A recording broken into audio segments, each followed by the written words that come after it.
News of the day. Mr. Zimmerman, have you made a decision as to whether or not you want to testify in this case? With values that never die. There are certainly a lot of controversies or scandals brewing right now when it comes to the Obama administration. This is American Heartland with Dr. Grace. Dealing with the federal government is not always high-tech, and it's not always user-friendly. The stories that matter. This is a massive escalation in the tension here in Egypt. The issues that count. I don't know why the media tries to make this into a sensation.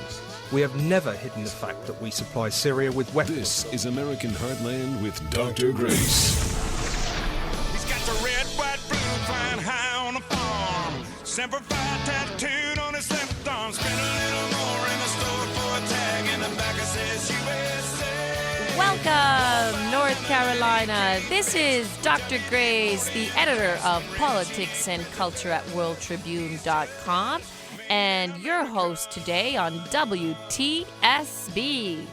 Thank you for sharing your Saturday afternoon with us. This was another week of so much news.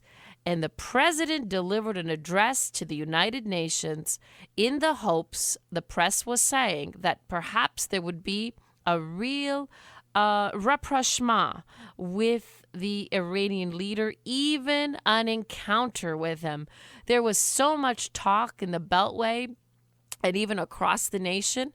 There was great hopes that perhaps President Obama might have an impromptu meeting with the with the Iranian leader, the president of Iran, Rouhani, and yet that did not happen. Instead of a glorious moment for President Obama, this week another major humiliation.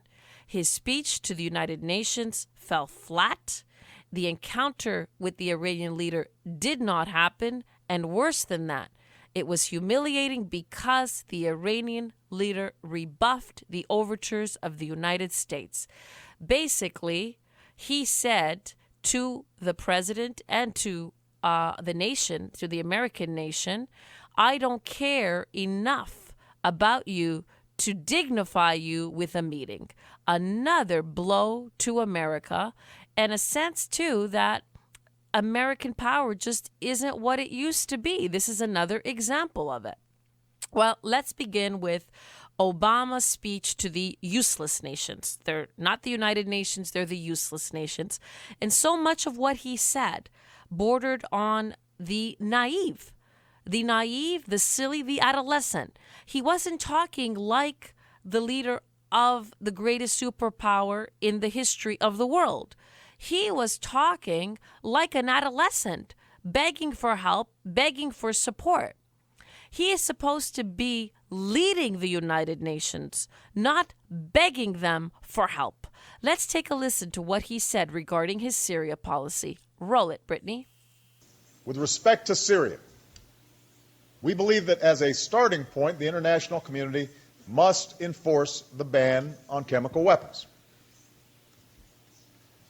When I stated my willingness to order a limited strike against the Assad regime in response to the brazen use of chemical weapons, I did not do so lightly. If we cannot agree even on this, then it will show that the United Nations is incapable of enforcing the most basic of international laws. On the other hand, if we succeed, it will send a powerful message that the use of chemical weapons has no place in the 21st century, and that this body means what it says. So it's time for Russia and Iran to realize that insisting on Assad's rule will lead directly to the outcome that they fear, an increasingly violent space for extremists to operate. You know, he acts as though he hasn't observed what the United Nations has failed to do over the course of the last several decades. Hello, Mr. President. The United Nations is useless.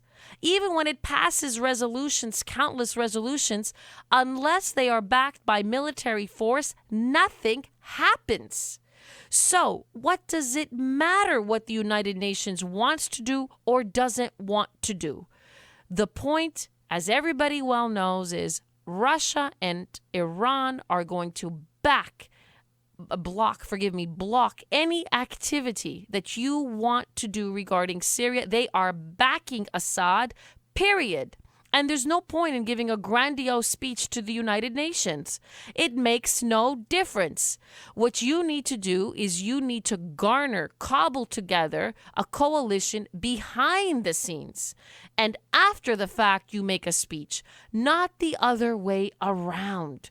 What this president doesn't realize is that leading the world, as his office entails, isn't the same thing as an election campaign within the United States of America. It's almost as though this speech is like an election campaign where he wants to rally other nations to do what he wants them to do. That's not the way it works. It's not the way that you rally the people at home in order to get them to vote for you or to vote for a certain policy. Diplomacy is conducted behind the scenes. Nations have entrenched interests and policies that they are pursuing. A speech to the United Nations changes nothing. It does nothing. It is all useless, hollow theatrics. And when the president speaks, he comes across as somebody who doesn't seem to understand power politics. Rhetoric is only helpful to you at home. It is useless when it comes to garnering a coalition of powers that are going to help you to advance American interests. Obviously, the president is clueless as a leader of the world. He is only good at his rhetorical devices at home in winning elections. It seems to be that I have to give credit to President Obama only in one area, as a rhetorician. But that can only take you so far. We've seen both at home and abroad that rhetoric, if it is not matched by effective policy, is ultimately useless. And it is very hard to deny that this president is coming across as incompetent increasingly, both at home and abroad. Listen to what he says regarding the Middle East peace process. Again, he comes across as a naive simpleton. Roll it, Brittany. In the near term, America's diplomatic efforts will focus on two particular issues: Iran's pursuit of nuclear weapons and the Arab-Israeli conflict. If we can resolve the issue of Iran's nuclear program, that can serve as a major step down a long road towards a different relationship, one based on mutual interests and mutual respect. The roadblocks may prove to be too great, but I firmly believe the diplomatic path must be tested. For while the status quo will only deepen Iran's isolation, Iran's genuine commitment to go down a different path will be good for the region and the world. The time is now ripe for the entire international community to get behind the pursuit of peace. Already, Israeli and Palestinian leaders have demonstrated a willingness to take significant political risks. President Abbas has put aside efforts to shortcut the pursuit of peace and come to the negotiating table.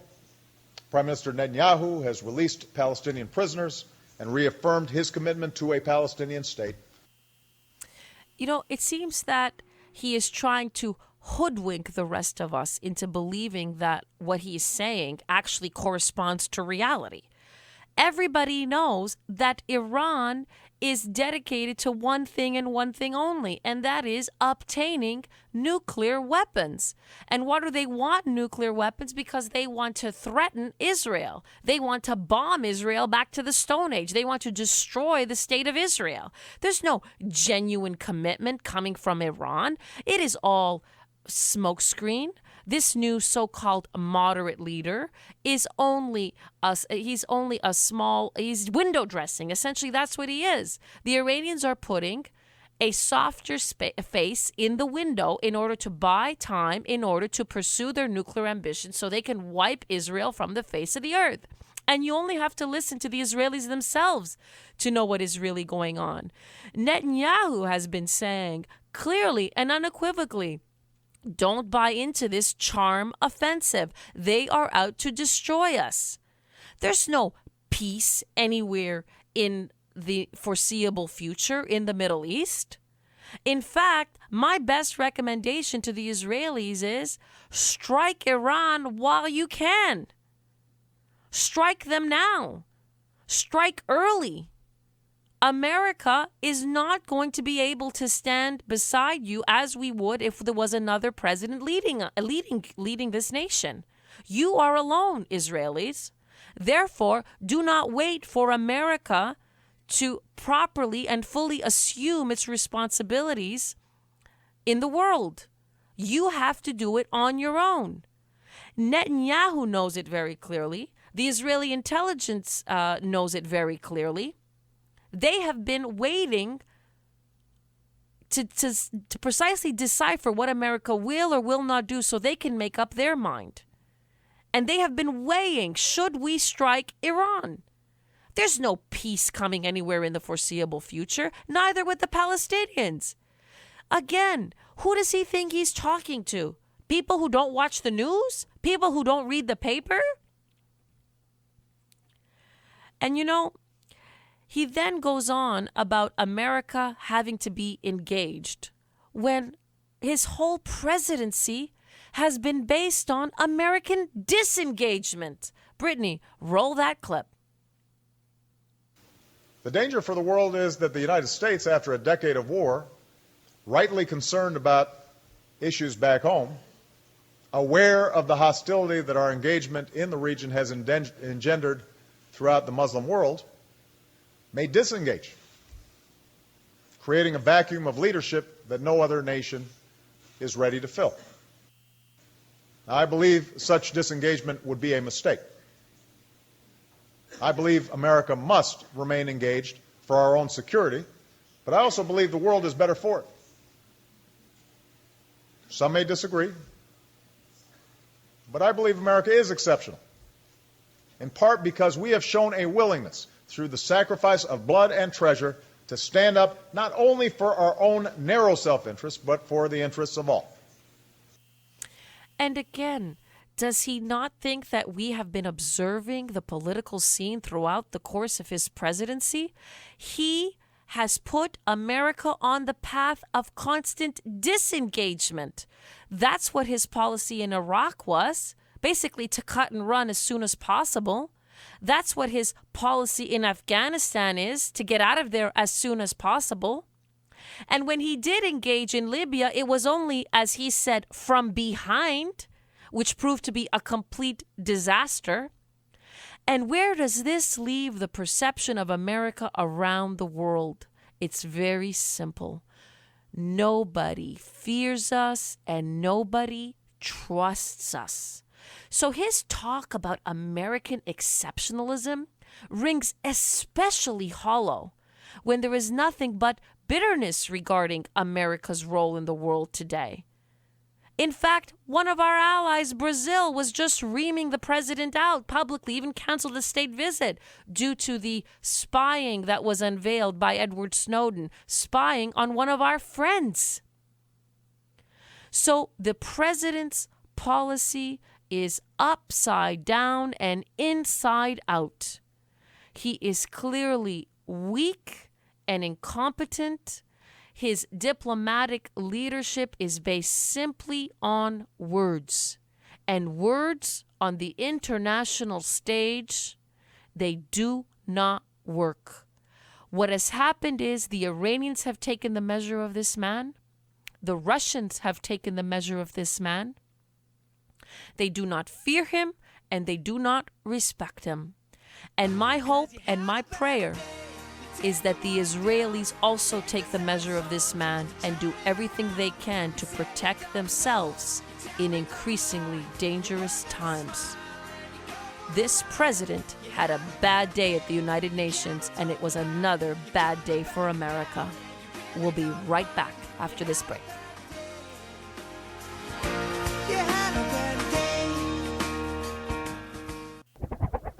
News of the day with values that never die. The stories that matter, the issues that count. This is American Heartland with Dr. Grace.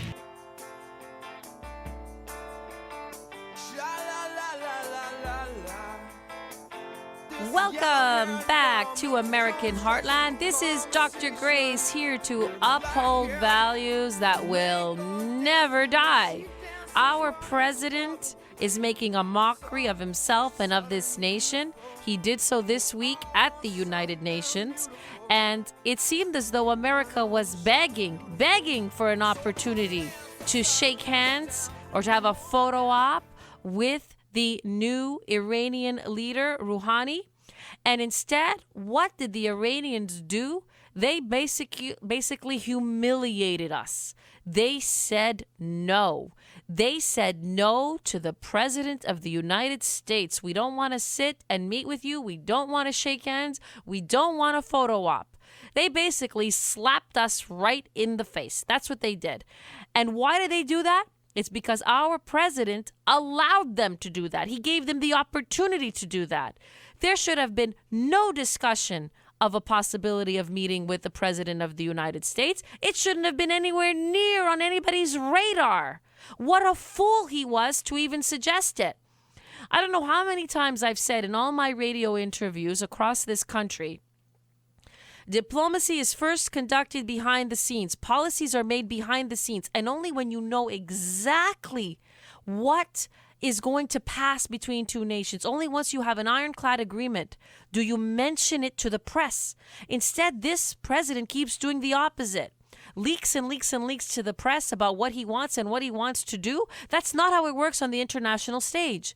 And so America was needlessly humiliated by an overture that we should never have given. To meet with the President of the United States is an enormous privilege.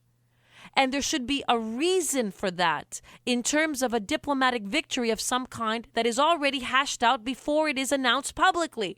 Instead, Obama doesn't understand that. And so we got another needless rebuff. And the reason I'm upset about it is because it contributes to this perception that we are weak.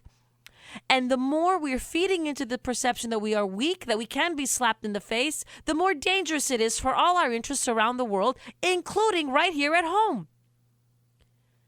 Power has to be projected with the perception of great strength. That is leadership 101. And yet, this president continues to do the opposite, laying America prostrate on the ground.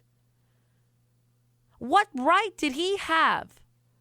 We, the greatest power in the history of the world and one of the most noble powers in the history of the world, to beg for a photo op with this tin pot leader of a dictatorship whose own people want an alternative. There's no legitimacy to that government. Why even begin to try to give them legitimacy when they are illegitimate? That's the reason other presidents haven't even wanted necessarily, they haven't begged, at least, let's say, for a meeting with an Iranian leader. Appalling. And to add insult to injury, what did the Iranian leader say was the reason that they couldn't actually meet with the president? Check out this interview given to CNN's Christine Amanpour. Roll it, Brittany. There was a lot of expectation, maybe too high expectations, that you and President Obama might at least shake hands today at the United Nations. Nobody thought there was going to be a formal meeting, but perhaps that you would at least say hello, shake hands, break the ice. But you didn't. Why didn't you? There were some talks about it, in fact, to perhaps arrange for a meeting between President Obama and myself, so that given the opportunity, we can talk with each other. And preparation for the work was done a bit as well. The United States declared its interest in having such a meeting, and in principle, Iran could have, under certain circumstances, allowed it to happen. But I believe we didn't have sufficient time to really coordinate the meeting. But speaking of the ice breaking that you mentioned, it's already beginning to break because the environment is changing, and that has come about as a result of the will of the people of Iran to create a new era of relations between the people of Iran and the rest of the world. Can you believe that? They didn't have time for the President of the United States of America? Since when does another leader in this world not have time for the President of the United States of America? Do you think if Putin had made such an overture, the Iranians would have dared say they didn't have time for a meeting with Putin? If it was a different circumstance? They wouldn't dare. They would be too afraid. And what they're really doing is they are telling the world, we can thumb our nose at America at will. We don't need them. We don't care for them. We don't recognize their legitimacy. We don't recognize their power and their influence. Their actions speak louder than the soft words that came after that. First, he says we don't have time for the President of the United States. And then he talks about how, there's this whole new era of warm, fuzzy relations. And, we're just so peace-loving now all of a sudden. We're so cooperative. We're so collaborative. We're a whole new people. We're a whole new regime. But what are their actions? But they don't have time to put money where their mouth is, to put actions where their mouth is. And Bibi Netanyahu has said it right. He said, this is just a very fake charm offensive. It's not rooted in an actual change of policy. It's not rooted in an actual change of direction for that nation. Only the American leader is too stupid to grasp that. And that's why he comes across as a nincompoop before the world. That's what really happened this week. And the charm offensive is so transparently hollow. This leader can't even declare unequivocally that the Holocaust did occur, that it was the most abysmal episode in world history. He can't say something like that. Check out what he says about the Holocaust. Roll it, Brittany. One of the things your predecessor used to do from this very platform was deny the Holocaust and pretend that it was a myth. I want to know your position on the Holocaust. Do you accept what it was? And what was it?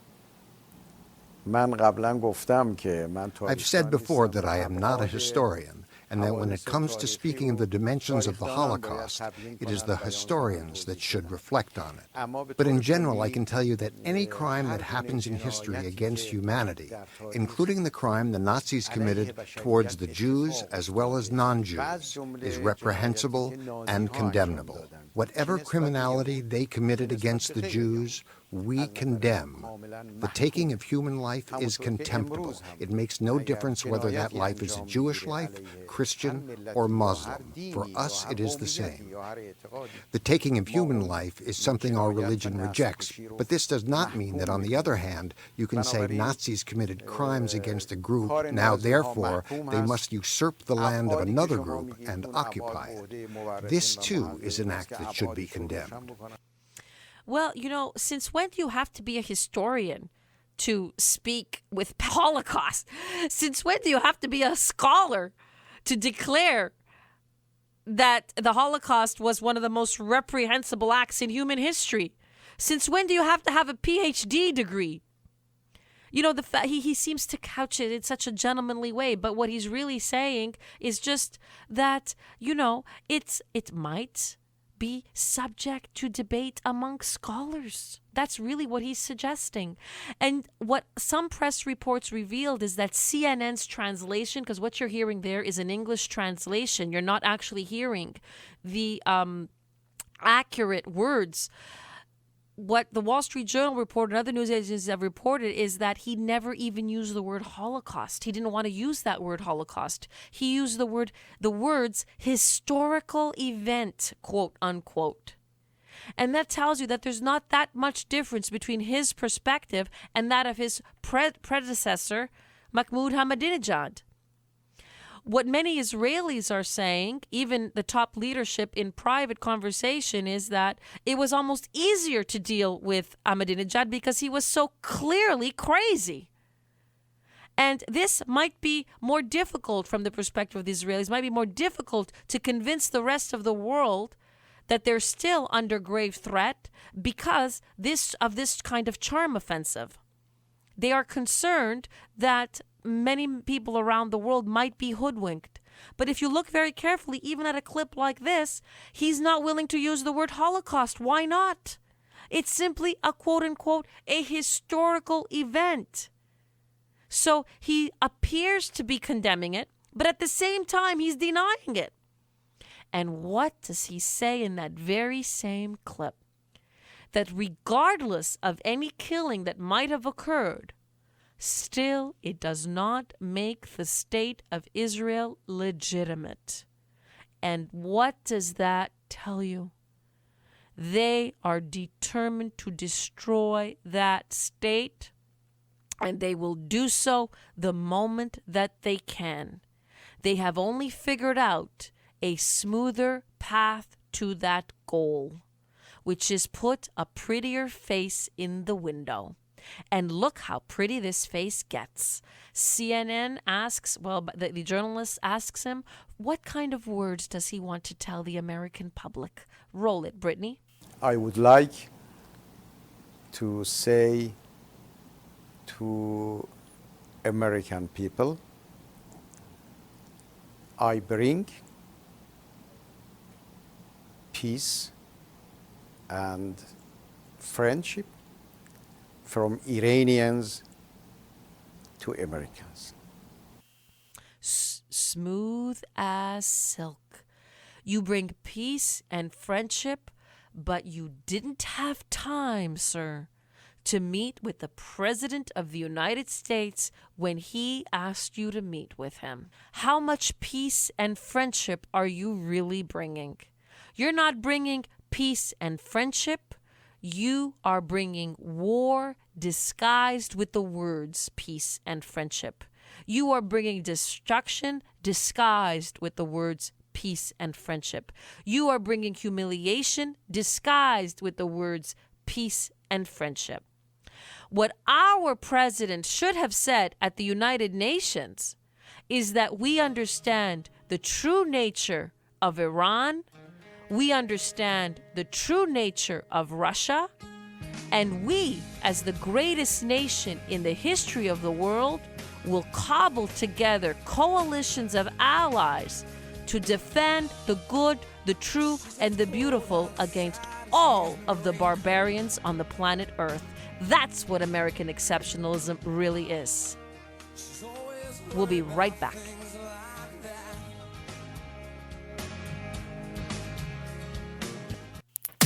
This is American Heartland with Dr. Grace.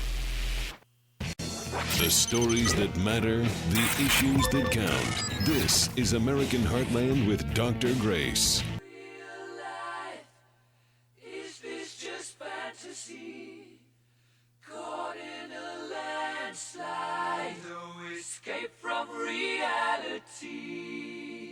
Open your eyes, look up to the skies and see.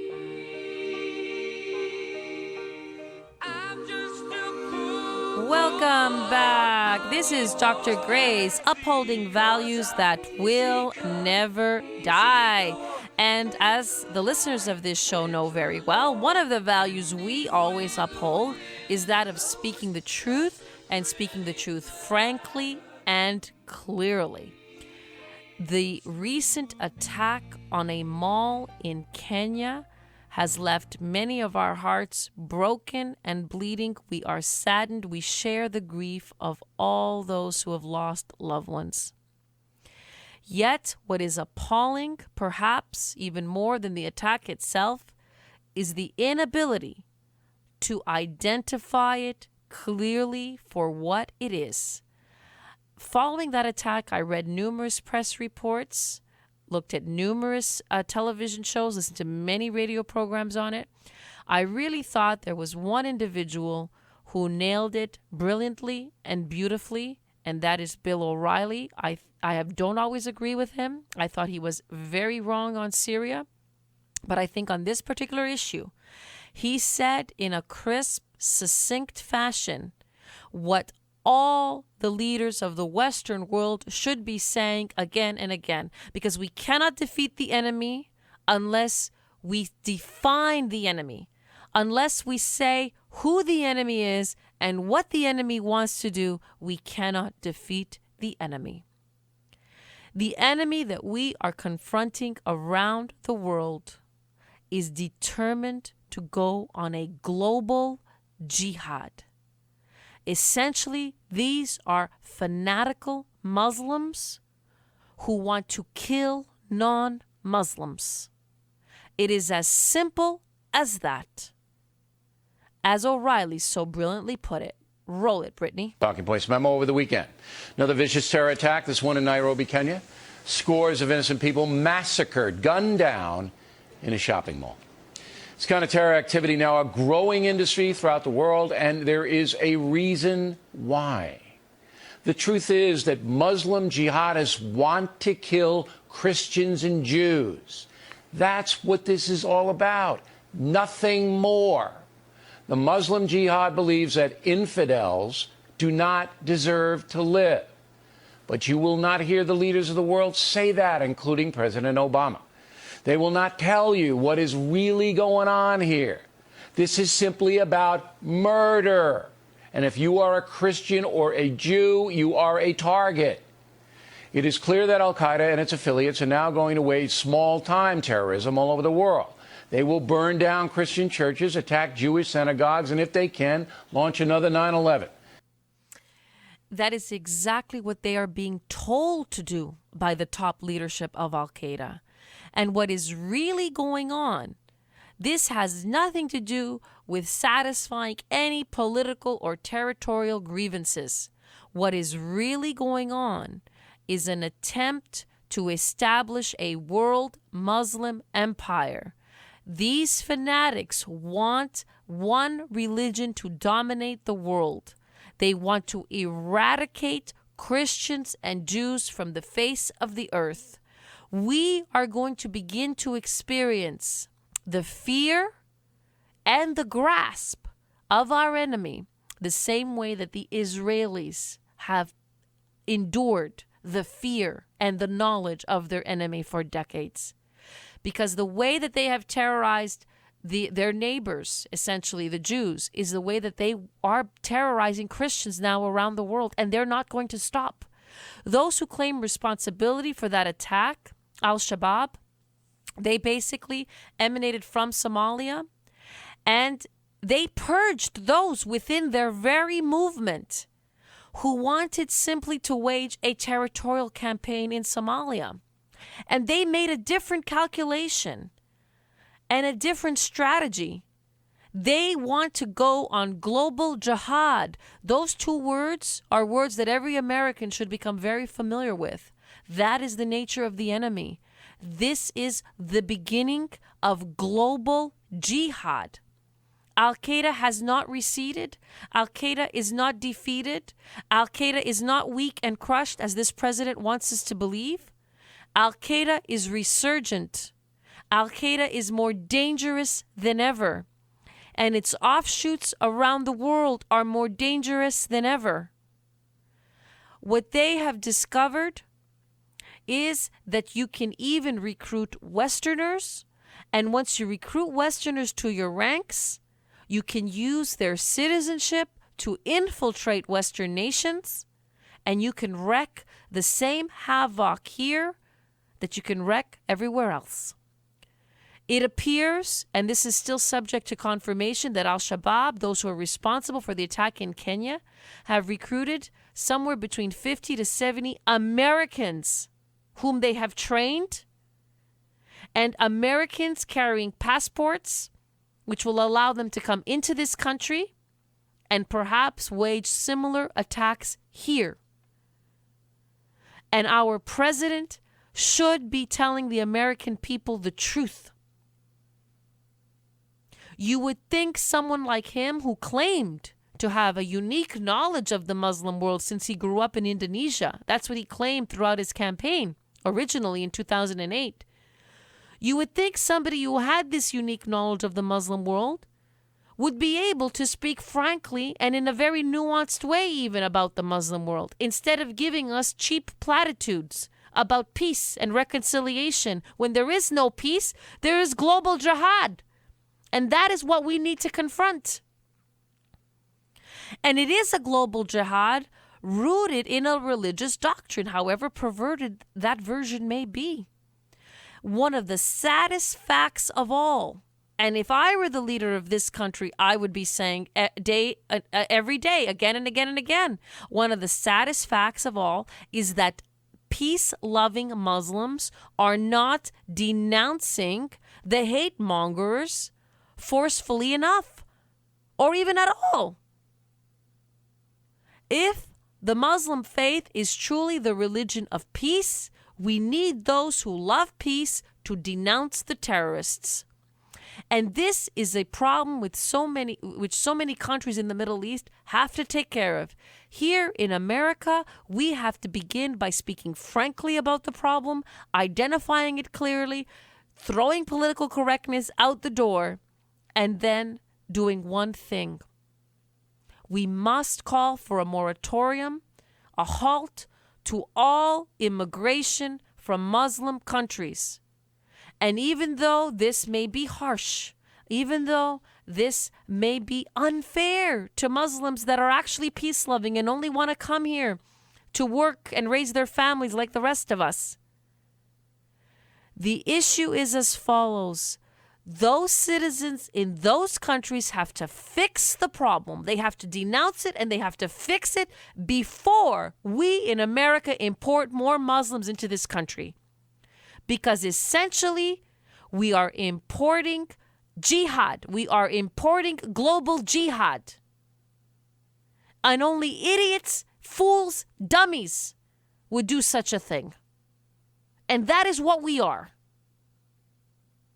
We can't speak frankly about the issue, and we can't take the necessary measures to protect ourselves. We vacillate from complete weakness, like, oh, please, please, please, Mr. Rouhani, shake my hand. I want to appear peace-loving. We vacillate from that to an extreme position, an NSA surveillance state which targets everybody. Because we don't have the courage and smarts to target the ones who need to be targeted and to take necessary measures against them. And O'Reilly says it right. The leaders of the world, the leaders of the West, are not responding effectively enough. Roll it, Brittany. In Iraq alone, more than 4,000 civilians have been killed this year by other Muslims. In Pakistan, a pair of Muslim suicide bombers killed at least 81 Christians just yesterday at a church. In March, a Muslim mob torched 200 buildings in a Christian neighborhood of Lahore, Pakistan. In Egypt, 60 Christian churches were burned during a 4-day period last August, all by Muslims. Talking points could go on. And what is the Muslim world doing about it? Nothing. Pakistan, for example, allows terrorists to live in the northern part of the country, pretty much unmolested. From there, they can launch attacks on Afghanistan and blow up Christians inside Pakistan. Iran pretty much supports worldwide terrorism with arms and shelter. Yemen, a safe haven for Muslim terrorists. Somalia, another chaotic place where terrorists can pretty much do what they want to do. In fact, the attack inside Kenya was launched from Somalia, according to reports. There's simply no coordinated leadership to confront the jihad. President Obama is not going to do it. Great Britain and NATO, not going to do it. In fact, the most aggressive country fighting the jihad is France, if you can believe. And are we in trouble if we have to rely on France? And why are they amongst the most aggressive? Because they're dealing with over 6 million Muslims in their own country, and they have come to know the problems of importing such a large group into your country. Even if it is only a minority that wreaks such havoc, you end up having that problem within your own borders. They understand the enemy in a way that we have been slow and dim-witted to grasp. And you know, it is not going to be liberals in America that will ultimately win this war against global jihad.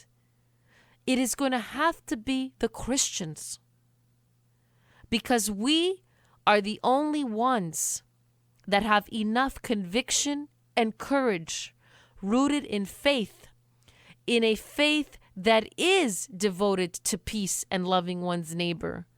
We who have the truth are going to be the ones called upon to combat this vicious, cruel, monstrous, and unforgiving global jihad. At the end of the day, what we are seeing increasingly is a challenge to Christians around the world to stand together, because it is now Christians, particularly in the Middle East, who are being purged, assaulted, killed in the most brutal, violent manner. First them, and then us.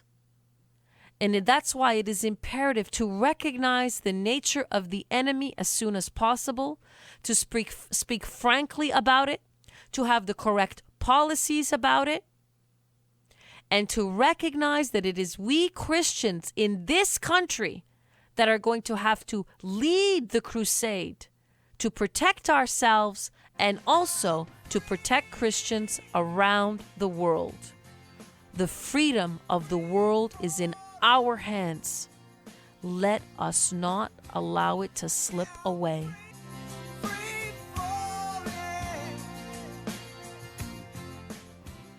You're listening to American Heartland with Dr. Grace. The stories that matter, the issues that count. This is American Heartland with Dr. Grace.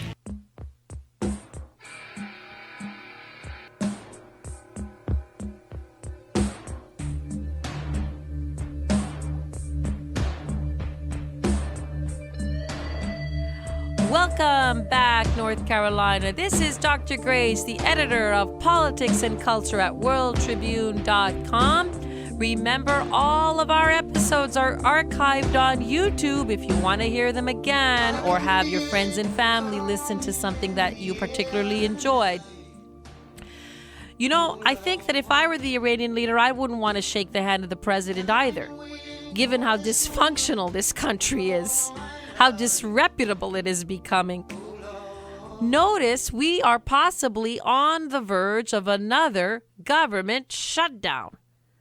It doesn't seem that we know how we're going to pay our bills, if we're going to pay our bills, when we're going to pay our bills. We're not quite sure if Obamacare is going through or not. At the 9th hour, we're still discussing it. That's how dysfunctional this society is becoming. Gridlock on Capitol Hill doesn't end. And you know, some conservatives say that's a good thing. At least the government isn't doing stuff. So maybe gridlock is the best we can hope for. No, it's a horrible thing. It's a bad thing. When you have gridlock in a situation where you don't have a budget in place, that the best you can do is debate and discuss endlessly for possibly a resolution that funds the government for only 2 months, that's not a good thing. That's a pathetic thing. That's a very bad thing. What it shows us is the federal government is failing. It is failing in the most basic of tasks.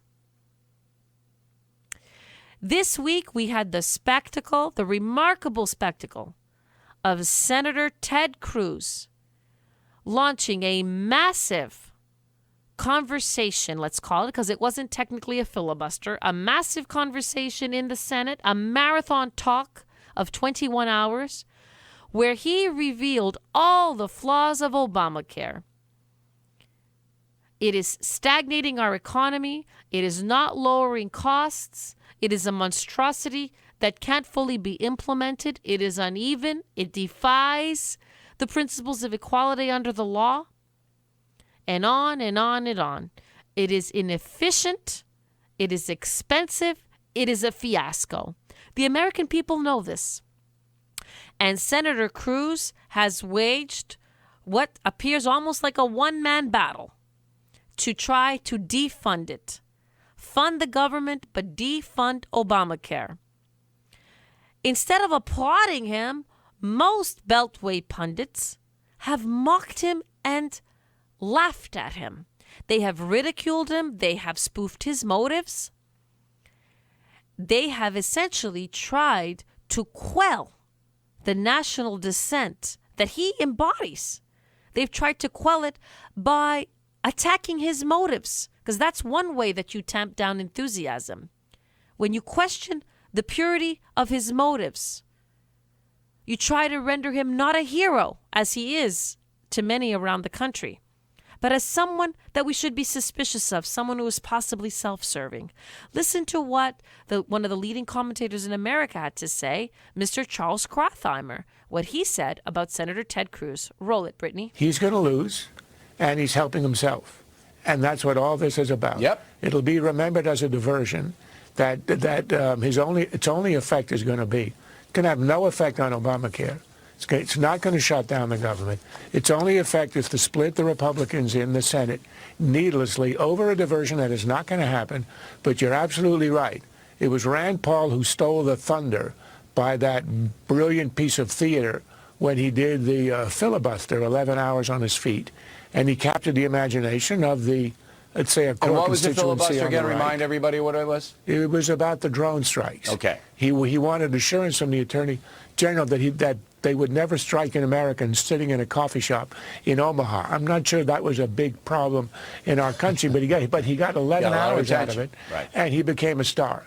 So Cruz says, well, if he can do that, I can do this. You know, how the hell does Krathheimer know what is in Mr. Cruz's heart? How does he know that this is really, he's pegging it as some kind of a rivalry between Senator Cruz and Rand Paul. It didn't look like a rivalry to me. Rand Paul actually went on the Senate floor. He asked him a question to help him extend the talking time. Senator Cruz praised Rand Paul and said that he learned the technique from him. They didn't look like rivals to me. They didn't look like competitors to me. They looked like allies defending the people's interests. That's what I saw. And what a contrast between the words of the pundits and the words of Senator Cruz himself. If you notice, so much of the television coverage didn't actually allow you to hear excerpts of the speech itself, of the dialogue itself. They basically wanted to shut the man's own words down and cast aspersions on him so that to tamp down the enthusiasm that he is clearly generating across the country. When you listen to him speaking in his own voice, it gives a lie to everything that the pundits said. You know, Krathheimer also said, this is destroying the Republican Party. This is dividing the Republican Party. The Republican Party is divided. It's not Ted Cruz who's doing that. It's divided between those who want to see results, those who stand with the people's interests, and those who constantly cave to the Democratic Party. It's divided between the Tea Party and the rhinos, those who are Republicans in name only. It's not Ted Cruz who's dividing the party. The party is divided.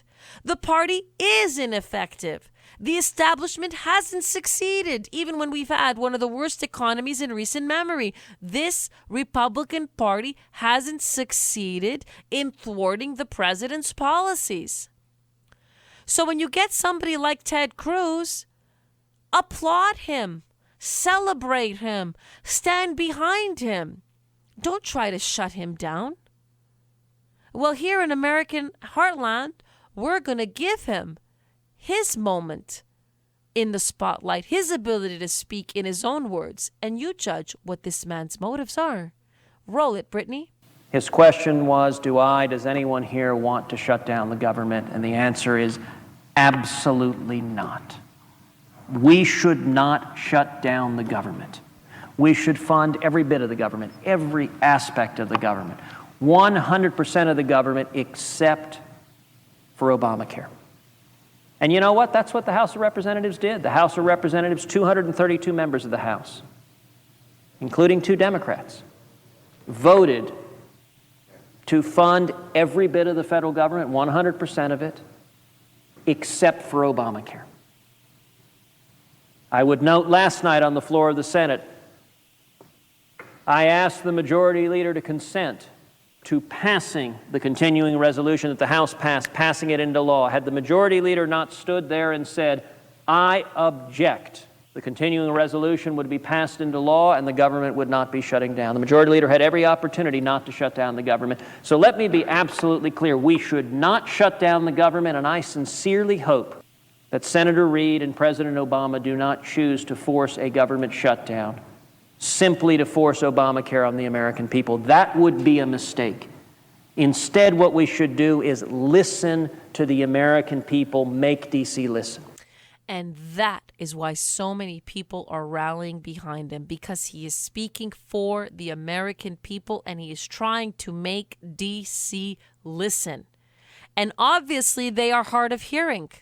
Folks like Rothheimer are clearly hard of hearing. Even 21 hours of Senator Ted Cruz speaking didn't seem to puncture Mr. Rothheimer's ears, or many in the Beltway. Many Republicans, too, who have been so wishy-washy, so cowardly, so spineless. Somebody like Ted Cruz is sending a signal.